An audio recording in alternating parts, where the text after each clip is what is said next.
पिछले क्लास में हमने बताया था साइंस में ये चैप्टर था एसिड एंड बेसिस, अर्थात अम्ल या क्षार क्या होते हैं। इसको हम क्लियर कर चुके हैं कि जो H पॉजिटिव आयन देते हैं उसे हम अम्ल कहते हैं, जो और OH निगेटिव आयन देते हैं उसे हम क्या कहते हैं, क्षार। ठीक, लेकिन कुछ ऐसे भी होते हैं जो OH निगेटिव आयन नहीं देते, OH निगेटिव आयन तुरंत नहीं देते। ठीक, और जो तुरंत OH निगेटिव आयन दे देता है उसको हम लोग क्षारक कहते हैं। क्या कहते हैं, क्षारक। और जो OH निगेटिव आयन नहीं देता है लेकिन तब भी उसकी प्रकृति जो होती है वो क्षारीय होती है। ठीक, जैसे जितने भी धातुएं हैं, धातुओं के अगर हम ऑक्साइड की बात करते हैं, किसकी बात करते हैं, धातु के ऑक्साइड। अगर धातु के ऑक्साइड की बात करते हैं तो सभी धातु के मैक्सिमम धातु के जो ऑक्साइड होते हैं वो अम्लीय, वो क्षारीय। ठीक, मैक्सिमम जो धातु के ऑक्साइड होते हैं वो क्या होते हैं, क्षारीय होते हैं। लेकिन कुछ उसमें से ऐसी धातुएं भी हैं जिनके जो ऑक्साइड होते हैं वो क्या होंगे, उदासीन। ठीक, क्या होते हैं, उदासीन। ठीक, कई ऐसे धातुएं हैं जैसे aluminium oxide. Aluminium oxide, aluminium क्या है, धातु है, उसका ऑक्साइड अर्थात Al2O3। Al2O3 की अगर हम बात करते हैं तो जलीय विलयन में OH निगेटिव आयन नहीं है। ठीक, और वो हमारा क्या कहलाएगा, उदासीन कहलाएगा। तो आगे चलते हैं, एसिड एंड बेसिस हमारा हो चुका है। ठीक, अब आते हैं सीधे साल्ट। इस पर आते हैं साल्ट। हमारा जो टॉपिक है वो है अम्ल, क्षार तथा लवण, एसिड, बेस एंड साल्ट। ठीक, साल्ट जो होता है वो लवण होता है। होता क्या है, जब भी हम लोग एसिड एंड बेस अर्थात अम्ल और क्षार को मिलाते हैं, और जब भी अम्ल या क्षार को हम आपस में मिलाएंगे तो होता क्या है कि जो एसिड होता है वो हम लिक्विड फॉर्म में लेते हैं, विलयन लेते हैं, और जो हमारा क्षार होता है, क्षार का भी क्या होता है, विलयन होता है। अर्थात हम दोनों का क्या लेते हैं, सॉल्यूशन लेते हैं, विलयन लेते हैं। विलयन में तो हमारा क्षार दिखेगा नहीं, पूरा का पूरा एक क्या होगा, विलयन है। लेकिन जैसे ही अम्ल और क्षार की क्रिया कराते हैं तो क्रिया के उपरांत एक अवक्षेप मिलता है। क्या मिलता है, अवक्षेप।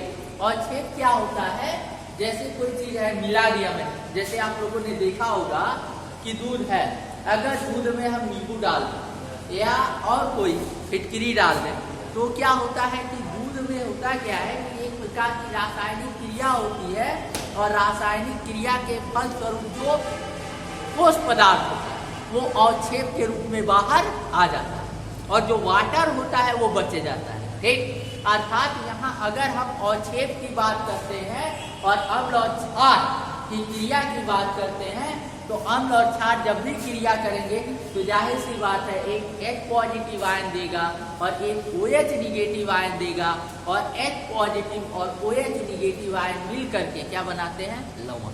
ठीक, क्या बनाएंगे, H2O, जल। H पॉजिटिव और OH निगेटिव आयन मिलकर के क्या बना लेंगे, जल। वाटर हमारा अलग हो जाएगा। ठीक, उसके बाद से एक सॉलिड पदार्थ बच जाता है, उसी पदार्थ को हम लोग क्या कहते हैं, लवण, अवक्षेप। ठीक, तो इसमें आप लोग लिखिएगा लवण, साल्ट,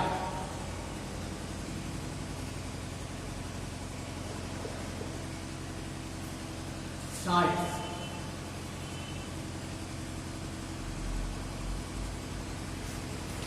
लवण, साल्ट।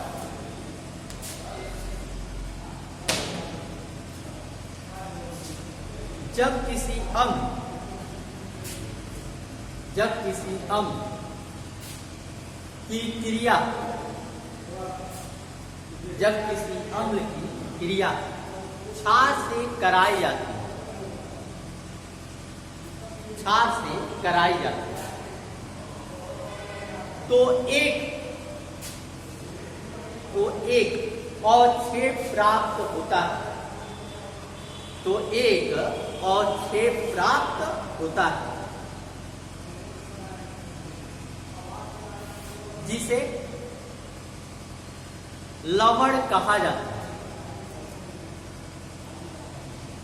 जिसे लवण कहा जाता है।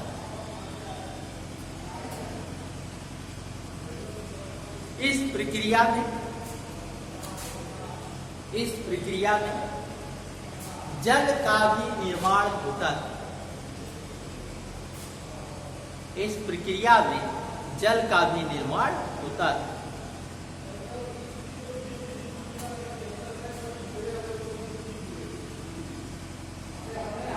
तथा यह अभिक्रिया एक ऊष्माक्षेपी अभिक्रिया होती है। तथा यह अभिक्रिया एक ऊष्माक्षेपी अभिक्रिया होती है। अर्थात जब भी ये बनता है, साल्ट जब भी बनेगा तो हमारी जो ऊष्मा होगी, ऊष्मा क्या होगा, बाहर निकलेगा। अब फॉर एग्जाम्पल अगर देखते हैं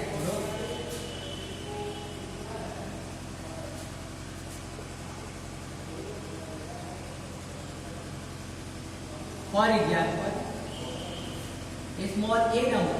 अब हम कर क्या सकते हैं कि कोई भी एक एसिड लेंगे और कोई एक बेस लेंगे, और एसिड एंड बेस दोनों का क्या कराएंगे, रिएक्शन कराएंगे, और एसिड और बेस के रिएक्शन के पश्चात हमारा क्या मिलता है, लवण मिलता है। ठीक, अब यहाँ अगर हम एसिड की बात करते हैं तो HCl हमारा क्या है, स्ट्रॉन्ग एसिड है। क्या है, स्ट्रॉन्ग एसिड। ठीक, प्लस हमारा NaOH क्या है, स्ट्रॉन्ग बेस। ठीक, अर्थात ये प्रबल अम्ल है और ये क्या है, प्रबल क्षार। और जब भी प्रबल अम्ल और प्रबल क्षार की क्रिया कराएंगे तो जाहिर सी बात है यहाँ हमको मिलेगा क्या, साल्ट। ठीक, और साल्ट मिलने की क्रिया में यहाँ देखिएगा क्या होता है, जाहिर सी बात है ये क्या है, एसिड है, और एसिड है तो ये H पॉजिटिव आयन क्या देगा, H पॉजिटिव आयन। और ये क्या है, क्षार है, NaOH है, और ये क्या देगा, OH निगेटिव आयन। ठीक, अगर हम देखिए कोई भी चीज अगर निर्माण करना है, नए चीज का निर्माण करना है, जैसे ये मकान, इस मकान को नया करना है तो जाहिर सी बात है पहले इसको तोड़ेंगे, तोड़ करके फिर इसको क्या करेंगे, बनाया जाए। ये है, इसको नया करना है या इसका फॉर्म को चेंज करना है तो जाहिर सी बात है इसको तोड़ना पड़ेगा, और तोड़ करके इसके पार्टिकल जितने पार्ट है, पार्ट को अलग कर देंगे और फिर नए सिरे से उसको क्या करेंगे, जोड़ेंगे। ठीक, तो यहाँ होता क्या है, ये हमारा क्या है, एसिड। ठीक, अब एसिड है, अगर हम कहें इसको जब भी जल में घोलते हैं, मैंने पहले ही कहा है कि जब भी हम अम्ल और क्षार की क्रिया कराएंगे तो हमारा केवल प्योर, ना अम्ल होगा ना प्योर क्षार। ठीक, कहीं ना कहीं उसका क्या होगा, विलयन सॉल्यूशन। ठीक, और वो सॉल्यूशन किसमें बना होगा, जल में हम डाल देते हैं एसिड। ठीक, और जल में क्या करेंगे, क्षार डाल देंगे, और डालने के बाद दोनों की क्या कराएंगे, क्रिया कराएंगे। और मैंने बताया है कि जब भी किसी अम्ल को जल में अगर घोला जाता है, जल में डाला जाता है तो दो भागों में टूटता है, पॉजिटिव टूट गया और क्या, Cl निगेटिव एसिड। एक पहले जैसे ही हम लोग करते क्या है, इसको जल में खोलते हैं तो ये पॉजिटिव आयन दे दिया। ठीक, आगे चलते हैं, अगर ये क्षार हमारा क्या है, NaOH, ध्यान से देखिएगा, ये हमारा क्या है, क्षार है हमारा NaOH, और जाहिर सी बात है कि अगर ये क्षार है तो ये क्या देगा, OH निगेटिव आयन देगा। ठीक, और OH निगेटिव आयन देगा तो बाबू Na पॉजिटिव बनेगा प्लस OH निगेटिव बनेगा। ठीक, बन गया ना। ये दोनों प्रक्रिया मैंने बता दिया है कि अगर अम्ल है तो H पॉजिटिव आयन देगा, अगर क्षार है तो OH निगेटिव आयन देगा। ठीक, ये अब टूटेगा, इसको कहते हैं अपघटन। क्या कहते हैं, अपघटन या टूटना। ठीक, अब ये अपघटित हो गया, अर्थात इनका आयनन हो गया है, और आयरन होने के पश्चात अभी फिर से नए तरीके से जुड़ना स्टार्ट। ठीक, अब यहाँ देखिए क्या है, H पॉजिटिव, ठीक, और ये क्या है OH निगेटिव, और ये जो H पॉजिटिव है और OH निगेटिव है और ये आपस में जुड़ जाएंगे और H पॉजिटिव और OH निगेटिव मिलकर के क्या बनाएगा, H पॉजिटिव और OH निगेटिव मिलकर के क्या बनाएगा, H पॉजिटिव। हाँ मैंने ये कहा है। अभी ये रिएक्शन हो गया, टूट गया हमारा। अब आता है यहाँ H positive plus OH negative. H positive और OH निगेटिव अगर आपस में क्रिया करेगा तो क्या बनाता है, OH। थोड़ा सा चेक करिए, H पॉजिटिव OH निगेटिव मिलेगा क्या बनेगा, OH। क्या OH। H पॉजिटिव और OH निगेटिव अगर मिलता है,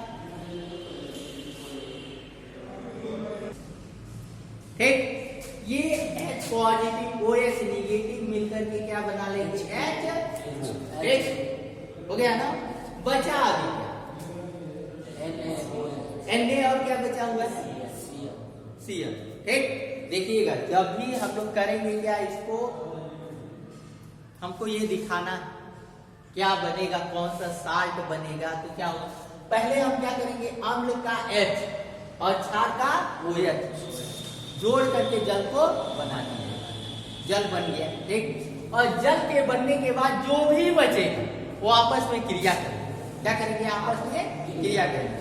तो ये दोनों तो गायब हो चुके हैं, जाहिर सी बात है, बचा क्या है, Na पॉजिटिव और Cl निगेटिव। अब यहाँ आता है Na positive plus Cl negative, ये क्या बनाएगा, NaCl, जानते हैं ना। और NaCl है हमारा जिसको हम लोग नमक, और नमक को इंग्लिश में हम लोग क्या कहते हैं, साल्ट। लेकिन एक चीज ये भी जानिए कि नमक को ही साल्ट नहीं कहते, साल्ट का मतलब साल्ट एक कैटेगरी, एक बिरादरी, और उस बिरादरी में बहुत सारे आए। जैसे अम्ल की बिरादरी अगर है तो अम्ल की बिरादरी में बहुत सारे अम्ल आ जाते हैं। क्षार बिरादरी है, क्लियर, ठीक। अगर क्षार बिरादरी है तो क्षार में भी बहुत सारे क्षार आ जाएंगे आपके, ठीक। उसी तरह साल्ट जो है वो भी एक बिरादरी है, उसके अंदर भी बहुत सारे साल्ट आ जाएंगे। लेकिन नमक पे इसीलिए लिखा होता है क्योंकि हम लोग नमक यूज करते हैं पैकेट पे, क्या लिखा होता है, साल्ट लिखा होता है, वो लवण ही है, लेकिन हम नमक का सबसे ज्यादा यूज करते हैं। अगर दैनिक जीवन में देखा जाए तो सबसे ज्यादा यूज किसका है, नमक, NaCl, नमक का।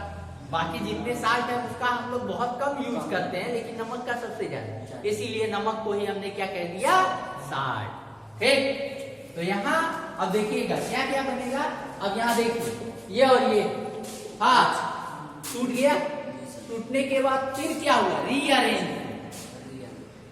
रीअरेंज का मतलब हुआ पुनः व्यवस्थित, फिर दोबारा रीअरेंज होगा तो बनेगा क्या, NaCl प्लस H2, लास्ट में हमारा ये तो मिलेगा। तो ये हो गया हमारा NaCl प्लस H2O हो गया। अब ये हमारा क्या है, साल्ट है, जल है, ठीक। और यहाँ देखिए जब भी अम्ल और क्षार क्रिया करते हैं और एक दूसरे को पूर्ण उदासीन, क्या करते हैं, पूर्ण उदासीन, और पूर्ण उदासीन कर देंगे तो जाहिर सी बात है लवण बनेगा और जल जरूर बनना है, ठीक। जल बनेगा ही, क्यों बनेगा, क्योंकि जाहिर सी बात है एसिड है, एसिड H दे देगा और क्षार OH दे देगा, जल तो बनेगा, ठीक। तो आगे एक और एग्जांपल हम थोड़ा सा बता रहे हैं, देखिएगा एक और अम्ल लेते हैं और एक और क्षार लेते हैं, ठीक। ये हमारा जो अम्ल है H2SO4, ये स्ट्रॉन्ग एसिड है, स्ट्रॉन्ग एसिड है आपका। क्षार लिया जाए, क्षार हमारा है KOH, क्या है, KOH, पोटेशियम हाइड्रोक्साइड, ठीक। अगर हम इसकी क्रिया कराते हैं तो फिर वही चीज होगा, प्रोसेस होगा, ये H देगा और ये H OH। एक दोनों प्रबल और प्रबल है तो जाहिर सी बात है यहाँ जो होगा वो एक दूसरे को पूर्ण उदासीन कर देंगे। क्या कर देंगे? पूर्ण उदासीन। ठीक, न तुम्हारा न मेरा। ठीक, समझ गए? जैसे मान लो कि दो पहलवान हैं, दोनों बराबर के हैं, तो मैच चाहे जितना लेट तक होगा हारेंगे, है ना? तो ये दोनों प्रबल है तो जाहिर सी बात है पूर्ण क्या कर देंगे? उदासीन। उदासीन का मतलब होता है न्यूट्रल। एक उसके अंदर जो उसका गुण था, गुण को समाप्त कर दे। अब यहां देखिए ये H2SO4, जाहिर सी बात है इसको मैंने पहले ही बता दिया है, ये टूटेगा 2H positive plus SO4 double negative. क्योंकि दो पॉजिटिव है ना, तो दो से आगे पूरा है। अब दूसरा आते हैं, दूसरा क्या है? KOH, और KOH में बाबू ये क्या देगा? OH, तो क्या बनाएगा? K positive plus OH negative. ठीक, अब और आगे चलते हैं। अब ये और ये आपस में मिल करके क्या बना लेंगे? बशर्ते ये है यहाँ बैलेंसी के लिए हमको इसको भी दो करना पड़ेगा, क्योंकि दो एक पॉजिटिव होगा तो दो OH नेगेटिव चाहिए ना। तो बैलेंसी के लिए हम यहाँ कितना करेंगे? दो, तो ये भी कितना हो जाएगा? दो, और ये भी कितना हो गया? दो हो जाएगा ना, दो से सब में पूरा कर देंगे। ठीक, अब ये दो एक पॉजिटिव, ये दो एक पॉजिटिव है और दो OH नेगेटिव, और यहाँ ध्यान से देखिएगा 2 एक positive plus 2 OH negative gives क्या बनाएगा? जल बनाएगा। लेकिन जल के कितने अणु बनेंगे? दो, बिल्कुल सही। 2H2 हो गया। आगे चलते हैं, बचा क्या है हमारा? 2K positive. हाँ, 2K positive SO4 double negative. और एक चीज ध्यान दीजिएगा, हम बता दे रहे हैं, यहाँ अगर इस पर आवेश कितना, इस पर आवेश कितना है? -2, तो यहाँ पॉजिटिव कितना होना चाहिए? 2, इसीलिए इसमें 2 से गुणा वो मैंने पहले ही बैलेंस कर लिया। एक अब यहाँ आ गया 2K positive plus SO4 double negative, और दो पॉजिटिव और दो नेगेटिव एक दूसरे को उदासीन कर देंगे ना। अरे 2 प्लस है और 2 माइनस, उदासीन हो गया, कट जाएगा, 0 आ जाएगा, अर्थात ये बनाएगा क्या? K2SO4। तो यहाँ बनेगा क्या? K2SO4, ये हमारा क्या होगा? साल्ट लवण प्लस जल H2O। अगर हम यहां से आते हैं तो ये कितना करना पड़ेगा? इसी माइल। ठीक हो गया।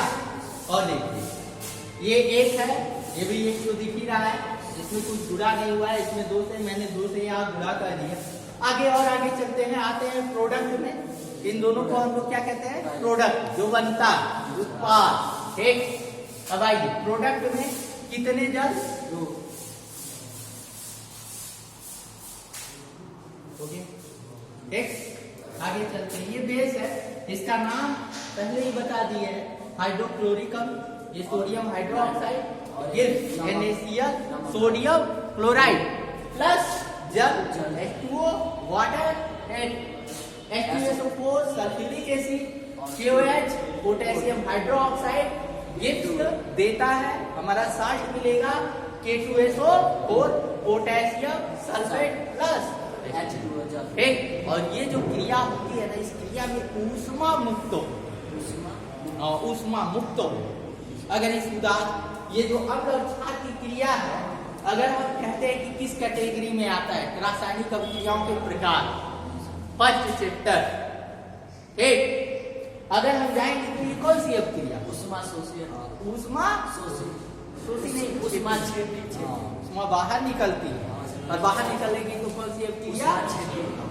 तो जब भी हम लोग क्षार क्रिया करेंगे तो लवण तथा जल बनाएंगे, और ये अभिक्रिया क्या होती है? उष्माक्षेपी अभिक्रिया होती है। इसमें उष्मा निकलता है 17.2 किलो कैलोरी। अगर जल का एक अणु बनता है तो 17.2 किलो कैलोरी उसमें हुआ। ठीक, तो आप इसको ओके कर दीजिए। चलिए आगे चलते हैं। ये हो गया 2 एग्जाम्पल, और आते हैं एग्जाम्पल में, और हम ले लेते हैं और छाड़ लेते हैं। ठीक, ये है एग्जाम्पल नंबर 3, HNO3। अब यहां देखिए ये क्या है, अम्ल।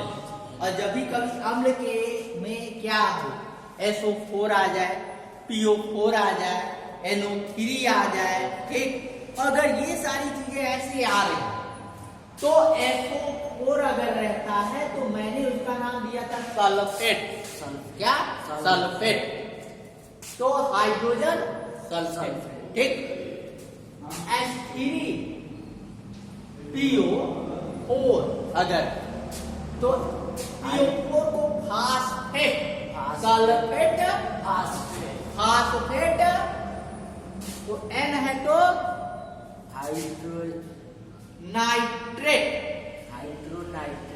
Hydrogen nitrate. ठीक, ये है हमारा क्या, हाइड्रोजन नाइट्रेट।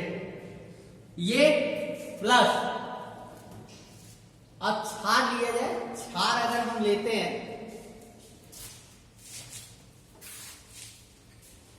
बेस कोई दूसरा लेंगे, CaOH का होल ट्वाइस, और ये जानिए CaOH का जो होल ट्वाइस है उसको हम लोग ये चूना है। हाँ, और चूना कई प्रकार का, एक चूना पत्थर, एक चूना होता है जिसको हम लोग कली वाला चूना, क्या कहते हैं, कली का। एक होता है बुझा हुआ, एक कली वाला जो चूना होता है उसको हम लोग बिना बुझा हुआ चूना, क्या कहते हैं, बिना बुझा। तीनों में अंतर क्या होता है, अगर हम चूने की बात करते हैं, चूना पत्थर क्या, पत्थर पानी में घुलेगा क्या, पत्थर पानी में घुलेगा नहीं घुलेगा, हम भी जानते हैं और आप भी जानते हैं। ठीक, तो चूना पत्थर क्या पानी में घुलेगा नहीं, नाम में ही इसके पत्थर है ना, जो रॉक, ठीक, रॉक पत्थर। ठीक, और आते हैं, पहला हो गया चूना पत्थर,